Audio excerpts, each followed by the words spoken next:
Hello everyone, আজকে তোমাদের সাথে আবারও একটা মিনি ব্লগ শেয়ার করতে চলে এলাম। আর এখানে দেখো আমার ব্রাইড আমাকে ধরে ধরে নিয়ে যাচ্ছে, তাও আমি হোঁচট খেয়ে পড়ে যাচ্ছিলাম, কারণ তখন আমার পায়ের আঙুল ভেঙে গেছিলো, যার জন্য আমার হাঁটা চলা পুরোই বন্ধ ছিল। তাও সেদিন আমাকে দোতলায় উঠতে হয়েছে, তাহলে আমার অবস্থাটা ভাবো।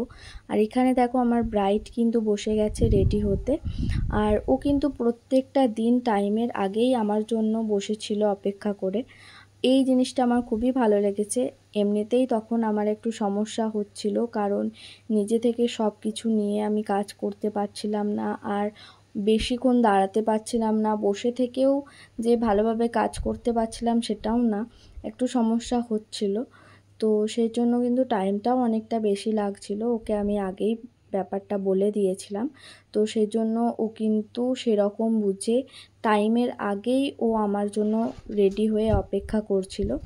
আর দেখো, কথা বলতে বলতে এখানে কিন্তু আমার ব্রাইড রেডি। আমার ব্রাইডকে কেমন লাগছে ওর ফাইনাল লুকটা দেখে অবশ্যই কিন্তু জানিও। আর যারা নিজেদের স্পেশাল দিনে মেকআপের জন্য আমাকে বুকিং করতে চাইছো, তারা অবশ্যই আমার সাথে কন্ট্যাক্ট করতে পারো।